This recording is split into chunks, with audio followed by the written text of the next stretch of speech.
Okay, cool. So like this, we should be working. Everything's set up the correct way, so we can talk. Okay, that's good. We are back. We are back. It's after taken a few months because we have some things to do. We had a break. In the meantime, we had a break. We had a break, but also we keep improving things. We keep finding new things. We try different stuff. But that's the nature of us, right? And we'll come into it later, I think. But you always say like the nature of coaching, and a good coach is someone who always wants to improve and they want to find things absolutely. But to work they on. can also introduce. We didn't plan this. A surprise. We can introduce maybe a quick but very important topic. I mean, the difference between an idea and an ideologism. How do you say in English? Ideology. Ideology. Ideas. Recently, I was listening to a journalist talking about. Was referring, of course, to being part of a small famous. signal group. But it's very much. It very much goes with what we do, with what we are, with what we just said, because it's the difference between flexibility and open minds and competence at the service of a result, is opposed to ideology, where is a very stiff way of thinking, putting before the ideology, so the way of doing something, regardless what's going on. And I think that's very important. When we teach, when we live, I think that's the way we are, really. We have an idea, of course, but not an ideology. We have an idea, so it means competence, it means experience, but we keep modifying things, even during one lesson, according to what we see. Or after a competition, we modify something if necessary. Our competence and experience needs to be at the service of this idea, not ideology. Ideology is similar to religions. No offense, they're very stiff concepts, and you can't move out. Yeah, you have to fit into them rather than going around. So we like the other way around, and that's why also we started this little podcast of us later, because we had to do things. We thought we have ideas, we have some creativity that is, I think, is at the service of our athletes, definitely our parents, and we had to rebuild a lot. We've done it, but we keep going with an open mind and so on. So idea, yes. Ideology, no, not for us. I really distrust people who have strong plans forever. Then there's going to be a moment where they're going to encounter some differences, but they don't know how to deal with it.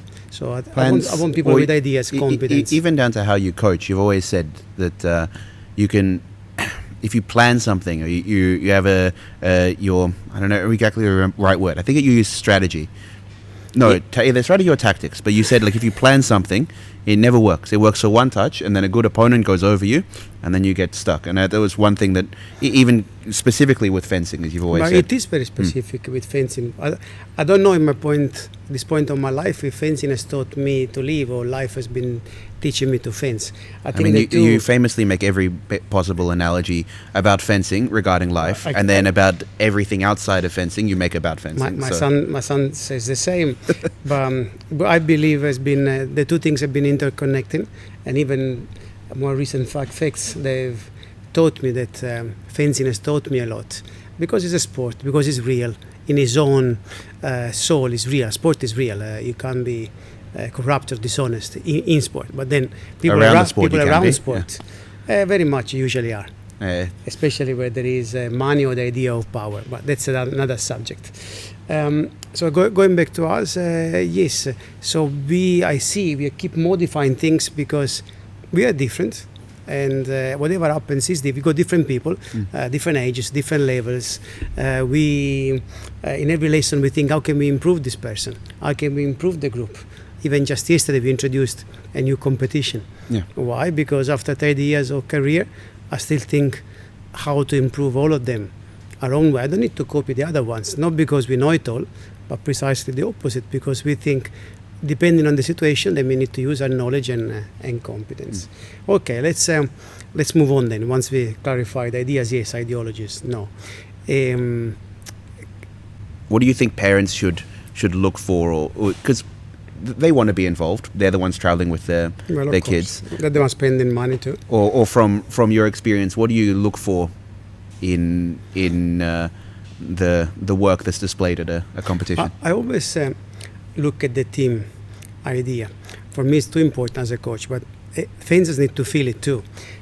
Although fencing on the piste becomes an individual sport, but we need to look as a team because we are running a club. And if I would be running, as I did in the past, a national team, I would do the same. It's the whole group that needs to grow, and inside the group, grow the individuals. By doing the opposite, you risk not to make anybody grow. Too important. But every sport is the same. All the top teams of team sports, the individuals grow and thrive inside a good team. It's hard to do the opposite. Then, of course, the individual talent helps the team to be better. Talking about teams, I think it's very simple. We discussed it where we are. I think at open level, but that would be same for us for under 20, for under 17, and under 15 nationals. We aim at a medal in every single comp. I believe in the 6 weapons we can medal. It doesn't mean we will. We might get last in every single competition, adapt it. But the ability that we have to have all 6 weapons, boys and girls in all the 3 traditional weapons of fencing, the ability to have people who can medal on a given day, and usually we do medal at least enough of the weapons, if not more. That means the group is strong. If the group is strong, it means that people are training in a place, in an environment that is high competitive, and it means they can improve. If the group is strong, it means the coaches are doing a good job, and so it's a circle. It's like, again, it's life and fencing. It's not square. It's a circle. So people give it to each other. It goes back up and down.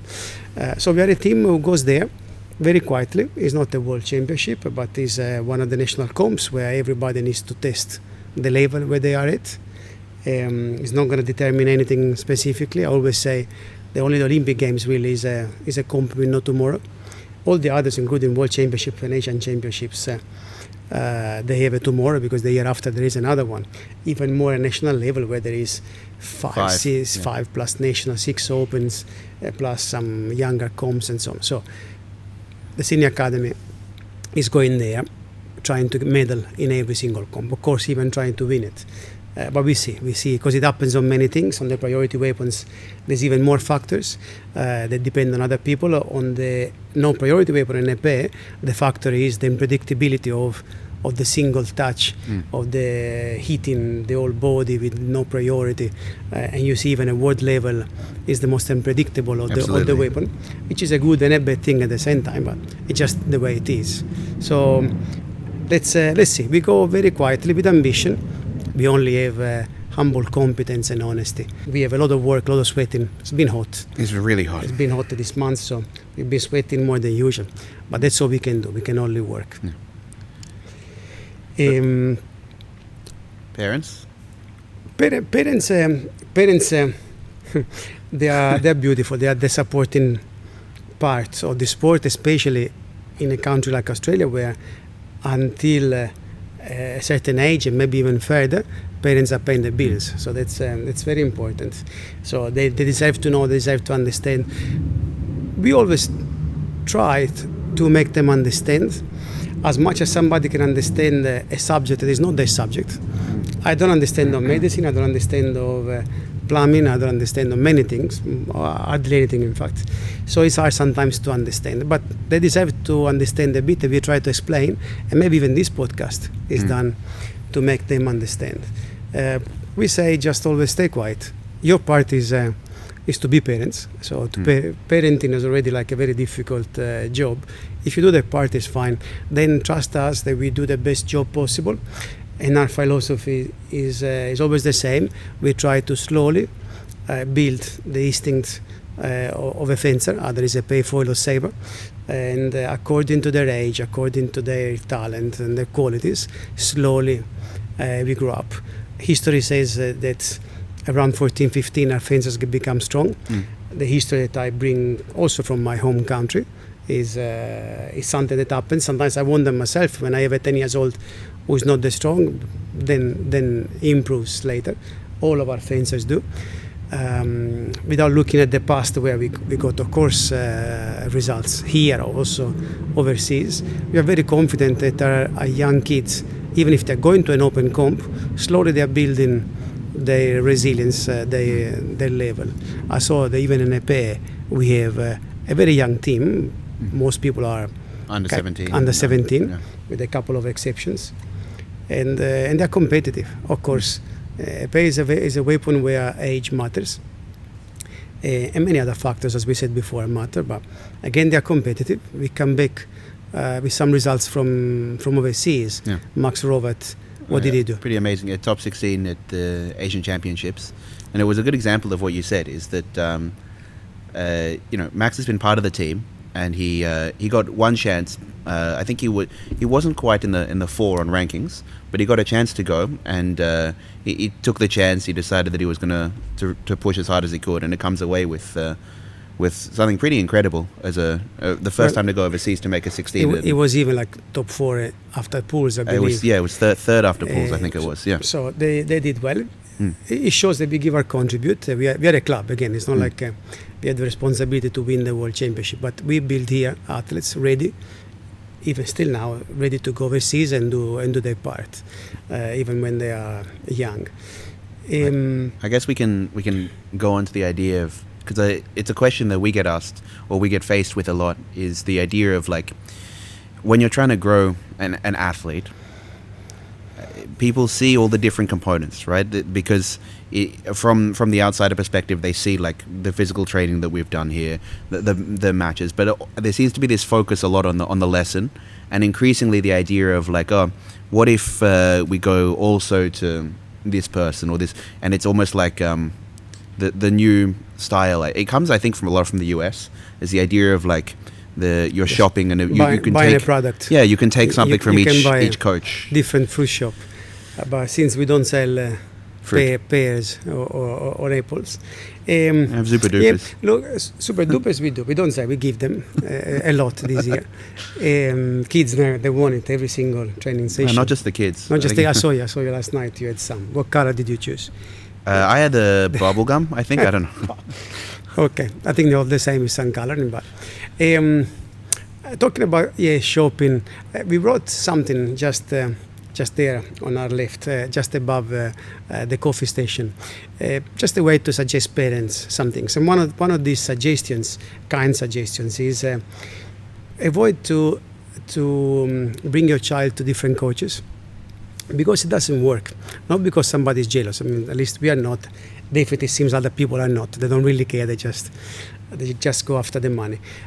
The point is that having 2 different voices, if not 3 sometimes, I've heard also some people 3, it's just detrimental for the child growth.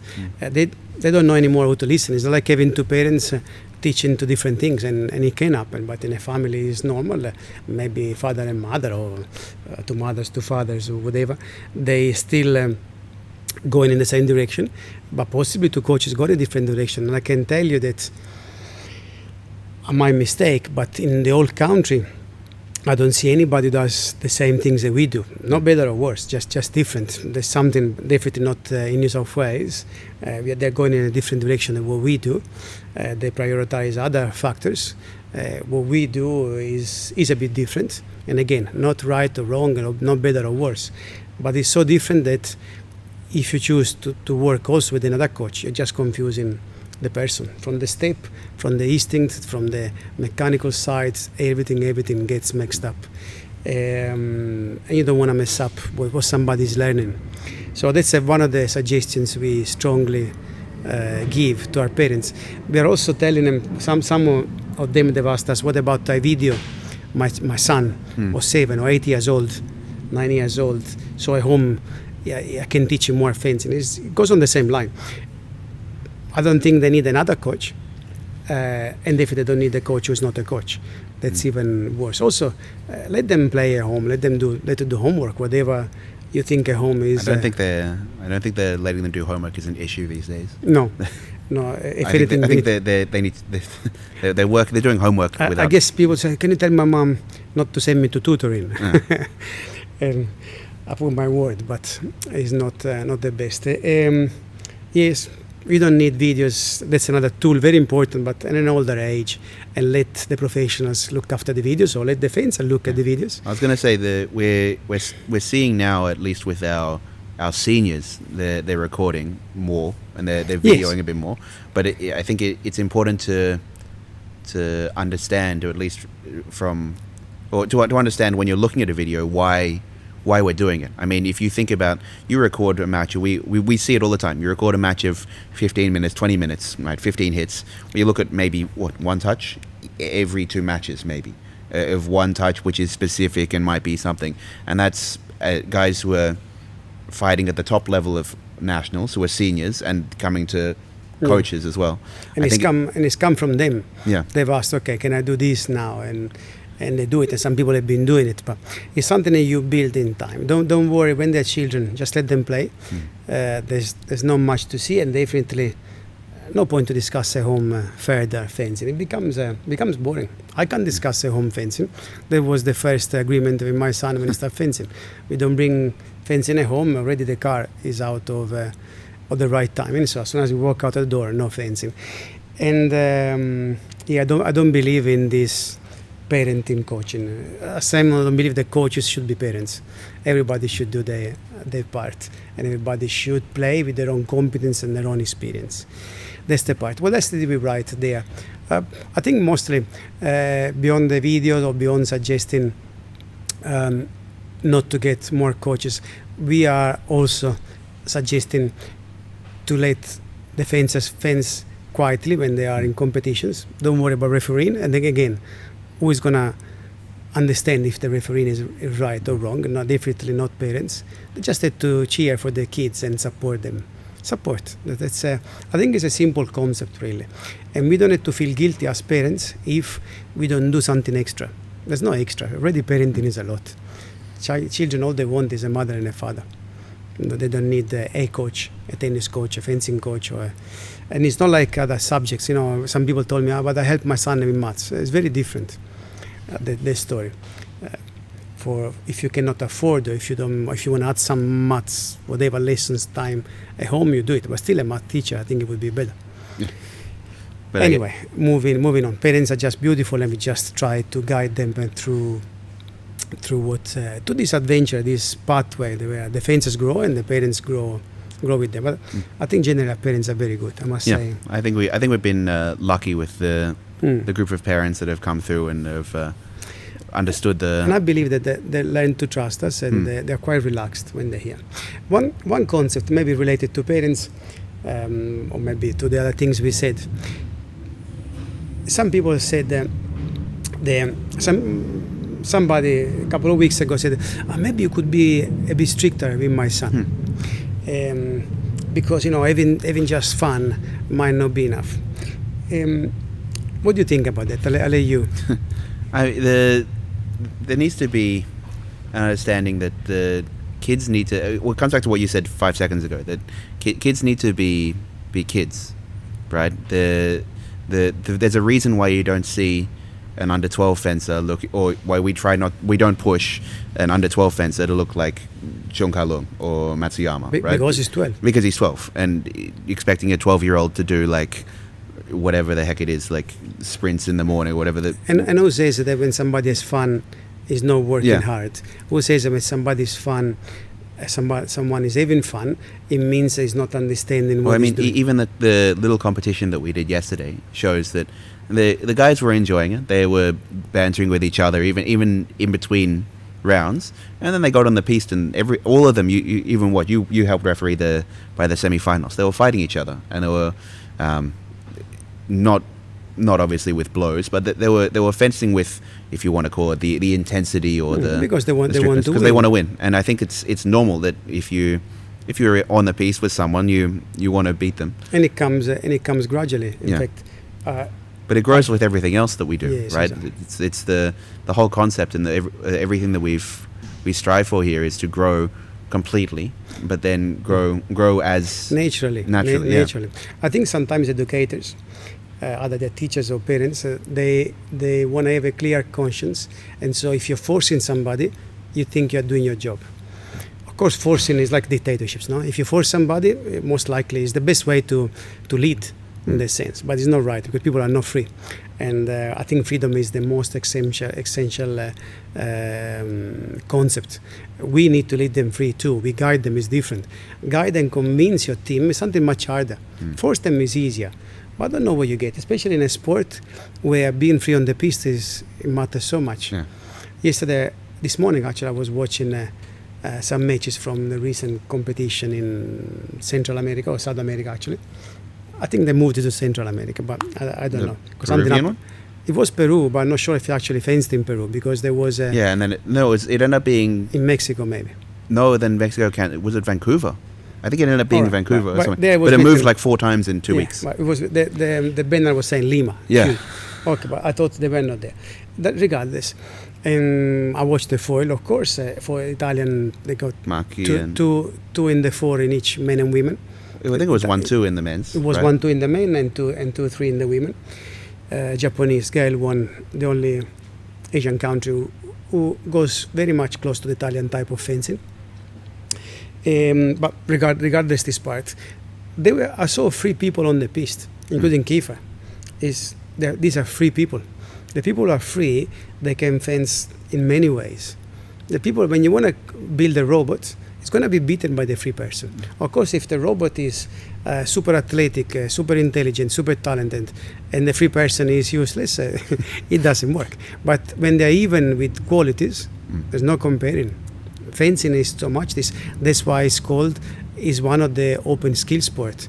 Every action changes. So if you're not free, if your hand is not free, if your body is not free, if your mind is not free, you are limited and you're not going to improve that much. Your career stops very soon.